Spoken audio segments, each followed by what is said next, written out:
Good morning, all of you. How are you? I hope you all will be fine. This is Avinash Manikpuri and welcome to my YouTube classes. And now आज का जो हमारा discussion होगा बेटा वो होगा class 10th geography का chapter number 1, जिसका आज हम लास्ट पार्ट डिस्कशन करेंगे। प्रीवियस पार्ट में हमने लैंड डिग्रेडेशन एंड कंजर्वेशन के बारे में पढ़ लिया था। ठीक है, आज हम देखेंगे सॉइल एज अ रिसोर्स, जिस पर हम डिफरेंट टाइप ऑफ सॉइल के बारे में पढ़ेंगे and soil conservation and soil erosion के बारे में हम पढ़ेंगे। ठीक है, चलिए तो ये पैराग्राफ स्टार्ट होता है यहाँ से। यहाँ लिखा है कि soil is the most important renewable natural resources, कि सॉइल जो है वो रिन्यूएबल नेचुरल रिसोर्स है, लेकिन साथ में उन्होंने बोला कि मोस्ट इंपॉर्टेंट। कि अब सॉइल इंपॉर्टेंट क्यों है, आप ये बहुत अच्छी तरीके से जानते हैं कि बहुत सारे जो माइक्रो ऑर्गेनिज्म होते हैं वो सॉइल पर ग्रो करते हैं, प्लांट सॉइल पर ग्रो करते हैं। ठीक है, तो यहाँ लिखा है कि it is the medium of plant growth and support different type of living organism on the earth. की प्लांट की ग्रोथ में सपोर्ट कर रहा है, लिविंग ऑर्गेनिज्म को सर्वाइव करने में सपोर्ट कर रहा है। The soil is a living system, कि सॉइल को हम लिविंग सिस्टम बोलते हैं क्योंकि बहुत जीवन, जिसको हम जीवन तंत्र समझ सकते हैं, आप जीवित तंत्र कह सकते हैं, कि बहुत सारे जो लिविंग ऑर्गेनिज्म हैं यहीं पर सर्वाइव करते हैं। It takes million of year to form soil up to a few centimetre in depth, कि कुछ सेंटीमीटर की डेप्थ, यानी मान के चलिए इतनी सॉइल बननी है तो भी इतनी डेप्थ की सॉइल बनने के लिए भी मिलियंस ऑफ ईयर लग जाते हैं। ठीक है, फिर इसके बाद आगे लिखा कि रिलीफ, पेरेंट रॉक और bed rock, climate, vegetations and other forms of life and time are important factor in the formation of soil. कि ये सब सारे के सारे फैक्टर्स हैं, जैसे रिलीफ की अर्थ की जो स्थिति है। ठीक है, इसके बाद पेरेंट रॉक्स होते हैं, बेड रॉक्स होते हैं, क्लाइमेट हैं, वेजिटेशंस हैं, ये बहुत सारी चीज़ें फैक्टर्स हैं जो सॉइल के बनने में हेल्पफुल होती हैं। Various forces of nature such as change in temperature, action of running water, wind and glacier, activities of decomposers etc. Contribute to the formation of soil. ठीक है, कि इसके अलावा भी जो नेचुरल फोर्सेस होते हैं, अब देखिए नेचुरल फोर्सेस में यहाँ पर क्या क्या बोला बेटा इन्होंने, कि such as change in the temperature, की टेम्परेचर यदि नेचर में चेंज हो रहा है, रनिंग वाटर, की वाटर के थ्रू भी सॉइल जो है वो बह जाता है। ठीक है, विंड है, ग्लेशियर्स हैं, एक्टिविटीज़ ऑफ डिकम्पोजर्स, ये सारी की सारी चीज़ें क्या करती हैं बेटा, contribute to the formation of soil, की सॉइल के बनने में हेल्प करती हैं। Chemical and organic change which take place in the soil are equally important. तो केमिकल और फिजिकल चेंज भी इक्वली इंपॉर्टेंट है। Soil also consist of organic and inorganic material, की सॉइल में जो ऑर्गेनिक और इनऑर्गेनिक दोनों टाइप के मटेरियल जो वो कंसिस्ट होते हैं। ठीक है, फिगर 1.5 देखने के लिए लिखा है, तो यहाँ पर आप देखिए कि ये फिगर 1.5 है, जहाँ पर सबसे पहले लिखा हुआ है ये सबसे ऊपर की जो लेयर है इसको अपर सॉइल बोलते हैं। फिर सब सॉइल होता है जो weathered rock, sand and silt clay से बनता है। फिर है substratum, weathered parent rock material. इसके बाद लास्ट में आता है अनवेदर्ड पेरेंट, या जिसको बेड रॉक बोलते हैं। बेड रॉक का मतलब ये कि सबसे नीचे का जो सॉइल की जो परत होती है वही बेड रॉक कहलाती है, जिसके ऊपर बाकी सारे सॉइल के जो सॉइल के जो टाइप्स हैं वो ऊपर हैं। ठीक है, फिर हम आते हैं हमारे नेक्स्ट पैराग्राफ में, जहाँ पर लिखा हुआ है कि on the basis of the factors responsible for soil formation, colour, thickness, texture, age, chemical and physical properties, the soil of India are classified in different types. की देखिए फैक्टर के बेसिस से सॉइल का फॉर्मेशन जो होता है उसमें अलग अलग टाइप के कलर्स होते हैं, थिकनेस अलग अलग होती है, हर प्रकार के सॉइल का टेक्सचर अलग होता है, एज अलग होता है, केमिकल एंड फिजिकल प्रॉपर्टीज़ अलग अलग होती हैं। तो इन्हीं बेसिस से ही देखा जाए तो डिफरेंट टाइप के सॉइल होते हैं जिनको इंडिया के अंदर क्लासिफाइड किया गया। सबसे पहले आप देखेंगे एल्यूवल सॉइल। देखिए एल्यूवल सॉइल का मतलब आप सबसे पहले समझ लें कि एल्यूवल सॉइल क्या होता है। एल्यूवल सॉइल हम उस सॉइल को बोलते हैं बेटा जो समुद्र के द्वारा बहाकर लाई गई रिवर्स के द्वारा बहाकर लाई गई जो मिट्टियाँ होती हैं उनसे जो मैदान बनते हैं।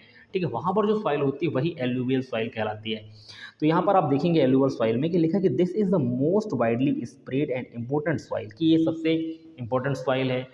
इन fact the entire northern plains are made up of alluvial soil. यदि हम भारत का नॉर्दर्न प्लेन देखें, यानी ये वाला हिस्सा देखें भारत के ऊपर साइड का, तो ये इंटायर नॉर्दर्न प्लेन जो है वो एल्यूवल सॉइल से बना है, क्योंकि वहाँ पर बड़ी बड़ी नदियाँ हैं। ठीक है, जो हिमालय से निकलती हैं। जैसे यहाँ पर उनके बारे में लिखा होगा कि these have been deposits by 3 important Himalayan river system, the Indus, the Ganga and the Brahmaputra. ठीक है, कि ये जो 3 बड़ी बड़ी नदियाँ हैं इनके रिवर सिस्टम से ही उत्तरी भारत का जो मैदान है वो बना है। These soils also extend in Rajasthan and Gujarat through a narrow corridor, कि यहाँ की जो सॉइल है वो गुजरात और राजस्थान तक भी नैरो कॉरिडोर यानी सकरी गलियों के द्वारा पहुँचती हैं।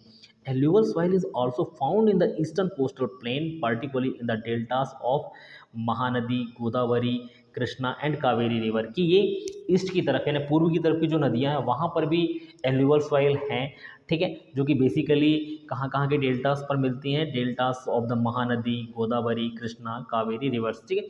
तो ज़्यादा कुछ पढ़ना नहीं, इसमें आपको सिर्फ इतना ही पढ़ना है एल्यूवल सॉइल के बारे में। हाँ, यहाँ पर दो चीज़ें इंपॉर्टेंट हैं, ये जो मैं आपको दिखा रहा हूँ यहाँ पर, बांगर एंड खादर, तो ये आपको समझना है कि बांगर और खादर क्या होते हैं। तो लिखा है देखिए कि apart from the size of their grains components soil are also described on the basis of their age, कि जो सॉइल के ग्रेन्स यानी दाने जो होते हैं, ठीक है, या उनका साइज जो होता है उनके अकॉर्डिंग, उनकी एज के अकॉर्डिंग इनको दो टाइप से डिस्क्राइब किया गया। देखेंगे according to their age alluvial soil can be classified as old alluvial, जिसको हम बांगर बोलते हैं, एंड न्यू एल्यूवियल, जिसको हम खादर बोलते हैं, ठीक है। ये दो प्रकार के सॉइल होते हैं, बांगर और खादर, जो कि एल्यूवल सॉइल के ही टाइप होते हैं, ठीक है। अब देखिए क्या थोड़ा सा डिफरेंस यहाँ पर लिखा है कि the bangar soil has higher concentration of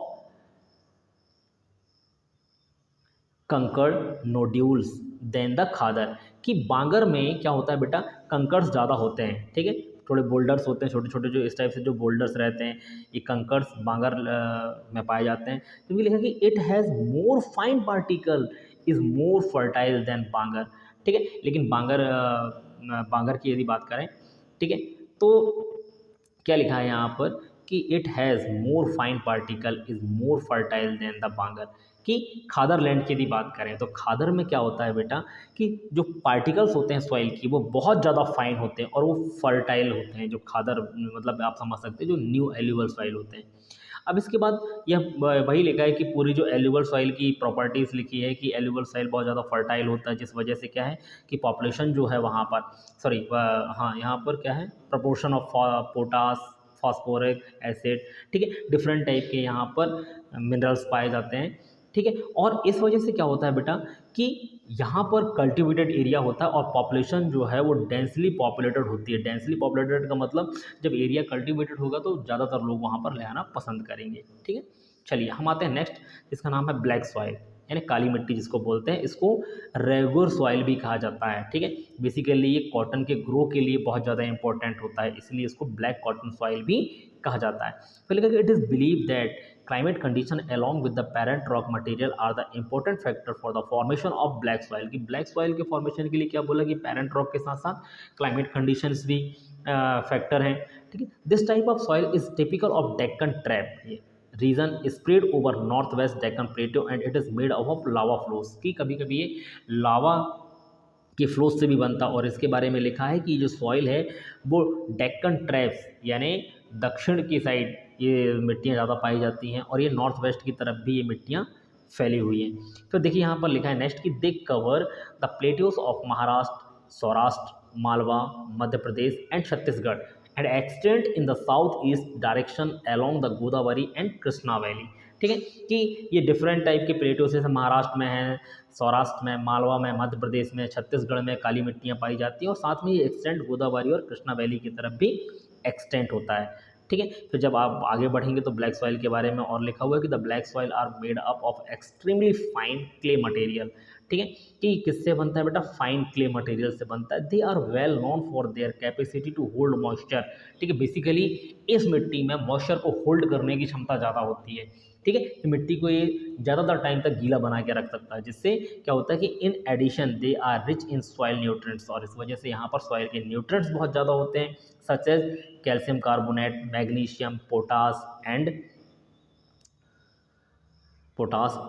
lime. Lime यानी थोड़ा सा चूना जो होता है उसको लाइम बोलते हैं। These soils are generally poor in phosphoric contents, की फॉस्फोरिक का कंटेंट थोड़ा सा कम होता है इसमें। They developed deep cracks during hot waters which help in proper aeration of the soil. The soils are sticky when wet and difficult to work on unless tilt immediately after the first shower, ठीक है। तो ये moisture के बारे में ही लिखा है। चलिए हमको जितना पढ़ना था हमने पढ़ लिया। अब जो इम्पोर्टेंट है आपके लिए वो ये है बेटा ठीक है, कि इस मैप के थ्रू आपको ये पता चलेगा कि कहाँ कहाँ पर किस टाइप की सॉइल है। सबसे पहले यहाँ पर सॉइल को क्लासिफाइड किया है, देखेंगे आप यहाँ पर कि forest and mountainous soil, alluvial soil, red and yellow, black, laterite, arid. ठीक है, तो ये सारे सॉइल्स के बारे में हम यहाँ पर अभी नीचे पढ़ेंगे भी, तो ये मैप आप अच्छे से रीड कर लीजिए। इसके बाद रेड एंड येलो सॉइल है। ठीक है, तो रेड एंड येलो सॉइल यानी लाल और पीली मिट्टी। तो बेसिकली जो रेड कलर होता है मिट्टी के अंदर वो आयरन के प्रेजेंस की वजह से होता है, और येलो कलर जो होता है बेटा वो लिखा है कि yellow when it occur in a hydrated form, कि जब ये पानी की कमी होने लगती है इन मिट्टियों में तो ये येलो कलर में हो जाते हैं। ठीक है, तो देखिए यहाँ पर लिखा है आगे इसी पैराग्राफ में मैं थोड़ा सा बता देता हूँ आपको कि red soil developed on crystalline igneous rocks in area of low rainfall in the eastern and southern part of Deccan Plateau। कि बेसिकली ये क्रिस्टलाइन इग्नियस रॉक, क्रिस्टलाइन का मतलब छोटे छोटे क्रिस्टल, और जो आग्नेय चट्टानें होती हैं यानी जो बेसिकली मॉल्टन लावा से बनी हुई जो रॉक्स होते हैं, ठीक है, उनके टूटने से रेड सॉइल्स बनते हैं।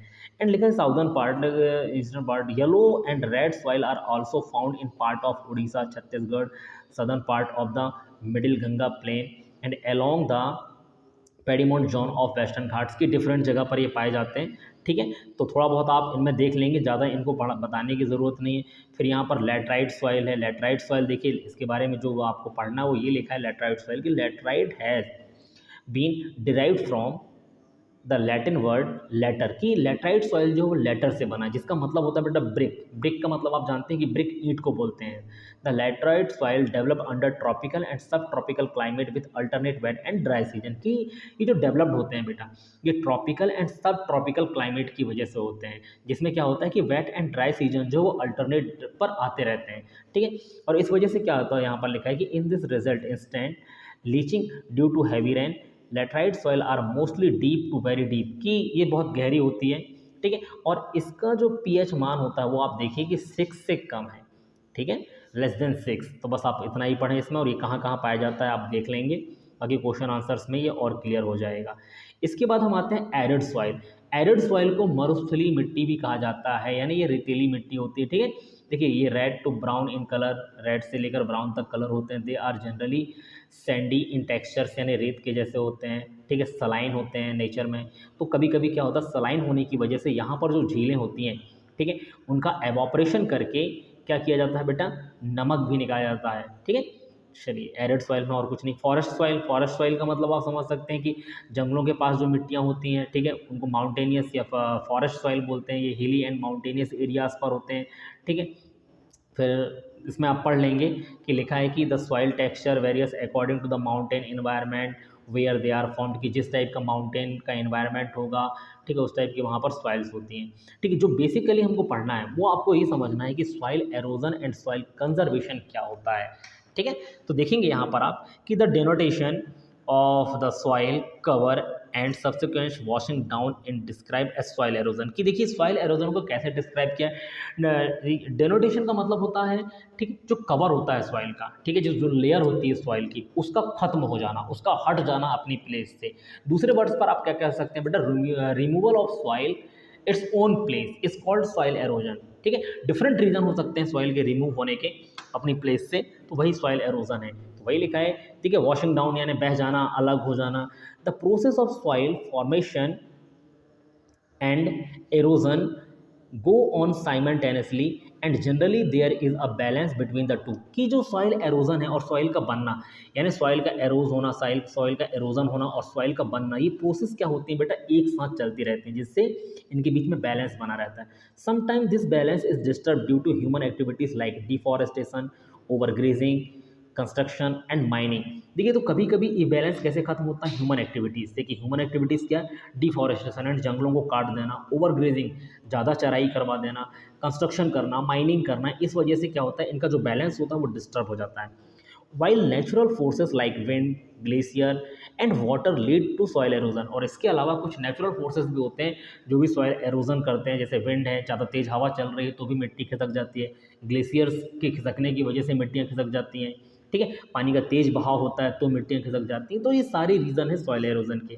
The running water cuts through the clays soil and make deep channel as gullies, कि जब रनिंग वाटर है वो क्या बना देती है बेटा, गली जैसा एक संरचना बना देती है। The land become unfit for cultivation and is known bad land, और इस तरीके से लैंड जो होता है वो कल्टिवेशन के लिए अनफिट हो जाता है, जहाँ पर खेतियाँ नहीं की जा सकती। देखिए गली एरोजन मैं आपको ये दिखा रहा हूँ, ठीक है, ये वाली इमेज देखिए आप, ये गली एरोजन है। अब बताइए ऐसी जगह पर क्या कल्टिवेशन करना पॉसिबल होता है? नहीं होता है, ठीक है। तो ये डिफरेंट टाइप से क्या सॉइल एरोजन के रीज़न बता दिए। तो यहाँ पर अलग अलग टाइप के सॉइल एरोजन है, सिर्फ आपको इतना ही पढ़ना है कि मेन की सॉइल एरोजन की डेफिनेशन। अब यहाँ पर आप देखेंगे कि सॉइल एरोजन को खत्म कैसे किया जाता है। तो यहाँ लिखा कि plogging along the counter lines. Counter lines का मतलब होता है बेटा समुच्च रेखाएं। जैसे मैं बताता हूँ, जैसे ये घाटियाँ हैं, ठीक है, जैसे मान के चलिए ये घाटी है, तो कुछ इस टाइप से स्ट्रक्चर बनाया जाता है खेती करने के लिए। जो पानी जो है, पानी का जो रनिंग है, जो फ्लो होता है पानी, वो बड़ा धीरे धीरे होता है, इसी को बोलते हैं contour lines. Can can decelerate the flow of water down the slope, कि ये क्या करता है कि पानी को नीचे आने से धीमा कर देता है। This is called contour ploughing, इसी को कंटूर प्लॉगिंग बोलते हैं। Step can be cut out on the slope making terrace, ठीक है। Terrace cultivation restrict erosion. अब देखिए टेरेस, टेरेस क्या होता है बेटा, सोपान होते हैं, इसी टाइप से एरियाज बनाते हैं, इस टाइप से कट करते हैं, इस टाइप से एरियाज बनाते हैं खेती करने के लिए हिली रीजन में, इन्हीं को टेरेस कहा जाता है, ठीक है। तो ये क्या करते हैं बेटा, सॉइल एरोजन को रिस्ट्रिक्ट कर देते हैं। Western and central Himalayas have well developed traces forming. Large field can be divided into strips, strip of grasses are left to grow between the crops. अब देखिए कभी कभी क्या होता है कि जैसे ये क्रॉप्स लगाए गए हैं, ठीक है, मान के चलिए यहाँ पर क्रॉप्स लगाए गए हैं, तो यहाँ पर क्या करते हैं बेटा, ग्रीन ग्रीन घास को लगाया जाता है, जिससे क्या होता है सॉइल का एरोजन रुक जाता है, उसको स्ट्रिप फार्मिंग कहा जाता है, ठीक है। तो जैसे यहाँ पर लिखा है कि well developed terrace farming, large field can be divided into strips, strip of grass are left to grow between the crops, की ग्रास को क्रॉप्स के बीच में ग्रो किया जाता है। This break up the forces of wind, जिससे क्या होता है कि हवा का जो बहाव है वो ज़्यादा तेज नहीं लग पाता। This method is known as strip cropping, इसी को स्ट्रिप क्रॉपिंग या स्ट्रिप फार्मिंग कहा जाता है। अब देखिए आगे लिखा कि planting lines of trees to create shelter also work in similar ways, कि अब क्या होता है बेटा, कभी कभी सॉइल एरोजन को रोकने के लिए ट्रीज के शेल्टर बनाए जाते हैं। देखिए ट्रीज के शेल्टर क्या होते हैं, ट्री के जैसे बीच में हमने ट्रीज लगा दिए, ठीक है, बीच बीच में आपने बहुत सारे जगहों पर देखा होगा, खेतों के बीच में मेढ़ों पर ट्रीज लगे होते हैं। वो ट्री क्या करते हैं बेटा, उनकी जो जड़ें होती हैं वो सॉइल को पकड़ के रखती हैं, ठीक है, सॉइल को जमा के रखती हैं। Rows of such trees are called shelter belt, की बहुत सारे ट्रीज लाइन से आपने देखे होंगे लगे, इन्हीं को शेल्टर बेल्ट कहा जाता है। These shelter belts have contribute significantly to the establishment of sand dunes in establishing the desert in western India, ठीक है। बेसिकली क्या बोला, वेस्टर्न इंडिया पर ज़्यादातर ट्रीज़ के शेल्टर बेल्ट बनाए गए हैं कि रेतीली जो मिट्टी होती है वो बहुत जल्दी फिसल जाती है, बहुत जल्दी हट जाती है अपनी जगह से, लेकिन शेल्टर बेल्ट लगे होने की वजह से ये जल्दी से अपने स्थान से नहीं खिसकती, ठीक है। तो 4 पार्ट में ये चैप्टर आपका कंप्लीट हो गया है, क्वेश्चन आंसर आप लोग देख लेंगे, ठीक है। अब मिलते हैं नेक्स्ट वीडियो में एक अलग सब्जेक्ट के साथ। तो आज के लिए बस इतना ही। Thank you so much and thanks for watching this video.